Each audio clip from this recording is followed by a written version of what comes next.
Let's go back to our first image where the sky was blowing out. So you can see here that the sky is falling apart. Here what we can do is that we can add another node. So we go Option S or Alt S. Here we can do is highlights, because these are the highlights and that's what we have to take care of. So how do you take care of that? You can go to the Qualifier tool. This technique I use a lot. You can go to Qualifier tool. What Qualifier tool does is that you can select a certain part of the image and then you can just do some settings on that, because now if I just change the exposure of this image, the exposure of the entire image goes down. I just want to change the exposure of the sky. So we're gonna come back to the Qualifier tool later, but here I want to show you a technique. If you are in my situation where the sky is just blowing out but you still want the subject to look nice, then you can use this technique. So you see this luminance here? Luminance is usually the brightness of an image.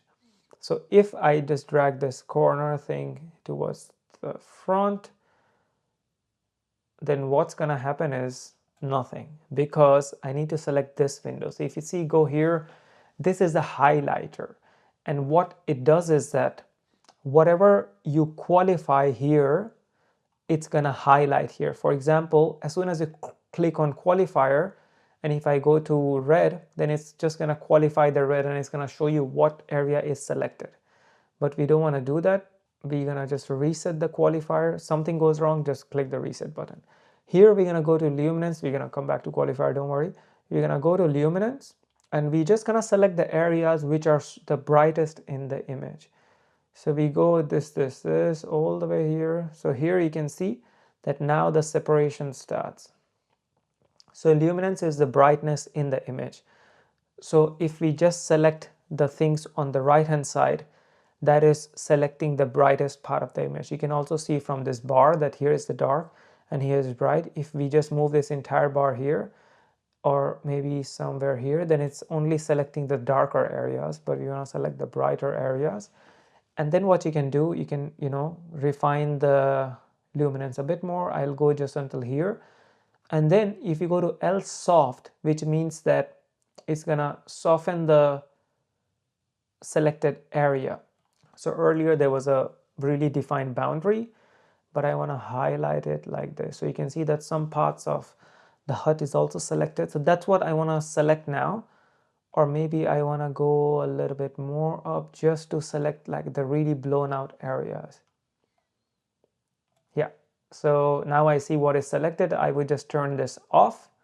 So here we have the highlights selected. So here we were in primary color wheels. What we need to do is we go to HDR. And I don't really use HDR as I told before. I just use it for one specific thing, which is to reduce the highlights if they go out of control when I was increasing the exposure of the image. So here, if you see the highlight here I can reduce the exposure and try to bring back the details in the clouds as much as possible. If my camera was a film camera, it would be super easy, but not now, but still. This looks somewhat better. So I'll just, disable it. This was how it was looking before, crazy blown out. This is how it is looking now. So that's what you can also do when you are in a situation like this where you have to expose the subject. Good, but then the sky blows out. And if I go before and after for the entire image, you can go Option D or Alt D. You see, the image was dark. We have almost the sky of the same color. There is some details lost because earlier you could see the clouds. That detail, to bring back that detail, I can maybe reduce the exposure a little bit. And yeah, so yeah, that's how you can take care of the highlights. You see everything was blown out. Now it looks a bit more natural. It just looks like it's just normal clouds. So yeah, that's how you can reduce the brightness of the clouds. So those were a few things what you can do with the primary color wheels. But in the upcoming sections, I'm also going to show you how you can change the colors and give a certain look to an image also with primary color wheels. But that would be for later. So now let's move on to the next section.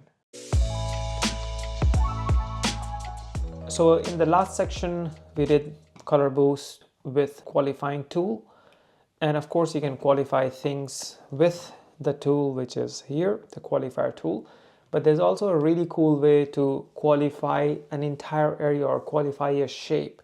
For example, I'll go to another clip, which is this one, clip 2446.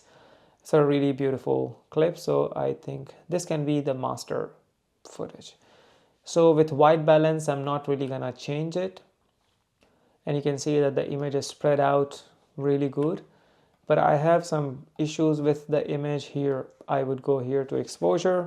Even if I don't have to change the white balance, I still keep one node before, because say if I put some crazy color grading and if I don't like the white balance, then I can go back and change it in the beginning. But with exposure, what I want to do in this image is the mountains, they look perfectly exposed. But then the subject here, this needs to be well exposed as well. So to expose them, what I would do is I would just increase the gain as usual, very little, and then I would increase the shadows a lot. So here what would happen is that this area is getting the same exposed as how this area was before, because if I go before and after, I think the mountains, they have been a little bit too exposed. So what I can do, there is another way to use a qualifier tool, and that is by going to the windows here. So if you go click on this little circle, go to window, here what you can do, as I think I showed you before, that if you have a square box, whatever changes you do, if I go to the curve here, the custom curve, you can, increase or reduce the exposure of the image just in that region. So I would delete it. I would just reset the notes. So the most usual thing what I use when it's a qualifier tool is I'll just zoom out the image. So how you zoom out is just scroll out with the mouse. And here I would choose gradient. And what gradient does is that I have to go to highlight tool to see what is highlighted. What gradient does is that it sort of highlights just certain part of the image. So if I want it to, sort of blend in slowly, can go like this. I can change the direction. I usually use it when in case of sunlight, because sometimes if the sun is falling from this way, I use the gradient like this, and the longer I make it, the more softer it blends in the image. So I would go a little bit higher. And here what I want to do is that, because we expose this image so much that the exposure here, if I increase the gain a little bit, the exposure here is getting a little bit too much. You can see that it's just outside the graph. So what we would be doing is go to the highlight tool. I will just go node label, or what is that, window tool. That's the window tool. And here what I would do, because I've selected this with the gradient here and it's really softly blending in the image, what you can also do to reduce the exposure of an image is by going to curves. If you pull the top one, it only reduces the highlights. And now in the graph, it's only showing the, hang on, get rid of the highlight. And now in this graph, it's only showing the area. When I do the highlight, only showing the parts, the features of everything highlighted, but we don't really need that. Here to reduce the exposure of the mountains, what do you need to do? Go in the middle, press it down really gradually. So you see the exposure is changing, but not that crazy. I can also reduce this down.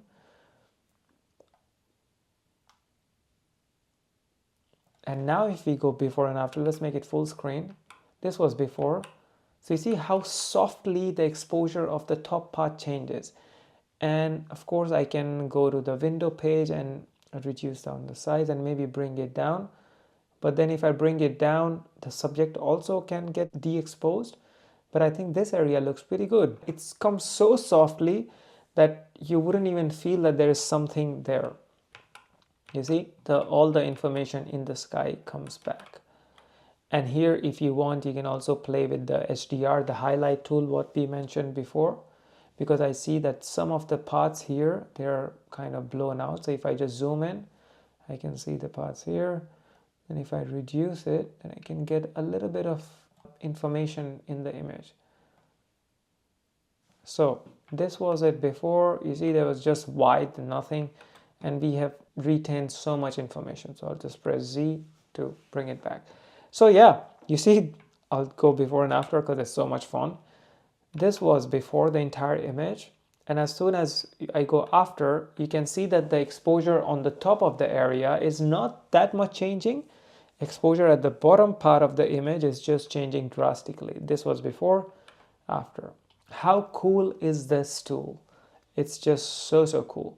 And with the window tool, if you go here, let's go to another image. Say for example here, in this image, what we want to do is we have done the exposure, yeah. We have increased the exposure, but as I showed here before, that if I increase the gain too much, then the sky here just blows out. What we can do with the qualifier tool, if our goal is to increase the exposure of this area a little bit more, what we can do, go to the window tool, and then here I can actually draw the edges. So if I just select this pen tool, I just zoom out a little bit. So if I go from here, you can also make it curved, you know, if you keep pressing it and just drag it, so there can be a little bit of curve, and make sure that you have to make a loop. So yeah, just for the sake of this example, we are making it a little bit rough, but you can see that now we see highlighted area. So the highlighted area is this one, yeah. But we're going to increase the softness. So here you can increase the softness. See, there's a little bit of blur. You can do softness inside, softness outside. I want it to be, you know, not go too hard, so it shouldn't look like there is a filter. And here what I would be doing is I would increase the brightness. Try from here. It's not the best way. No, it's not really looking good. I would go here. I would just increase the gain in this area. So go. You see how much we can retain the information. I wouldn't go too much with the shadow. So this was before, this is after. It looks a little bit weird in this areas because yeah, there's too much separation. So for that, what I would do, I would just increase the outsides, you know, a bit too much. And you can always change the shape. If you drew some weird shapes here, you can always change the shapes. I would also go inside a little bit softer. So this was before, this is after. But now the problem is we drew this structure on this frame. If we change the video like this, now the whole structure changes. So to do that, what we have to do, I think it was somewhere here, we have to track this diagram, what we have made. And how do you do tracking is, you go to this little tracker icon, what I can say. So to track it, what we would be doing is we go track forward. So it's all falling apart because it's just going everywhere. So what we would be doing is we go get rid of 3D, get rid of rotate, and now track again. We'll go back to the frame. So that's what happens with tracker, is that sometimes if there's too much movement in the image, the tracker goes crazy. So you have to try with turning on and off different options. It is pretty decent, still not the best. So what I would do, I would reduce the zoom as well and then play it again. So I would also reduce the tilt as well. I would just keep it here because this is how it was. Then I would reduce the tilt again and then play. So now it's tracking a little bit better because here my image goes down, but that doesn't matter. Now it's tracking a little bit better. And then if we go here at the beginning and then we go backwards because we didn't track the back part. So you see now I kind of overdid it, the saturation, you know, but now it's highlighting this entire area from the beginning. Like at each frame I can turn on and turn off the changes what we made in the exposure, and it would really look quite natural. So yeah, in this section we learned how can you use the Windows tool. So if you want to draw a line, if you want to draw a circle, square, whatever you can do is here in the window tool. And you can also do the gradient, what I showed in the last clip. And whatever you draw, you can select it, and you can obviously do a lot of other changes as well, not just the exposure in this area. We did the tracker, and tracker was not really working well because there was so much shake in the camera. So what I did was I just selected pan mode because pan would be just left and right, because that's the only movement what I want the tracker to move. I don't want it to tilt because otherwise it would just go down, or I don't want it to zoom because then it would have a crazy weird shape. So you can try this, and yeah, just try different options and see where the tracker works. Because if we go in this frame, go all the way in the beginning and then go to the clip, and here if we track this gradient, it would be super easy because there's not much crazy movement. So because we are in the first frame, we go play, and now, yeah, there's barely any movement, so the tracker just stays there. You can see here, there is a little bit of movement in the gradient if I move forward, but it's not much. So yeah, we learned a lot. So we have done a lot of exposure techniques until now, that how to change the exposure of an image, how to use color boost to increase the saturation, make the image pop a little bit. And we also learned how to change the exposure or some colors of specific areas in an image. It was once with the qualifier tool, if we have to choose a specific color, or if we had to choose a specific region, we chose the Windows tool where we use the gradient and this pen tool, so you can make your custom design of what areas you want to choose. And then we also learned how to use the HDR tools, how to reduce the highlights, how to retain the information in the image. So yeah, I think we did a lot with DaVinci Resolve color grading until now. So what I would recommend is maybe pause the course now and watch it tomorrow, watch it some other day. Whatever I have taught, I've given the clips in the description, so just go practice with whatever I have taught until now. And in the next section, then we would be doing real color grading. So whatever we did until now was color correction. Color correction means that we brought the image how it looked with our normal eyes when we actually filmed the footage. And color grading is how you can do some dramatic colors, or how you can tweak some colors, or how you can put a shade of some color to make it look, or to give it a certain feel, or give it a certain tone. That we would be learning in next sections. And then we would be learning a lot of effects what you can do in color grading.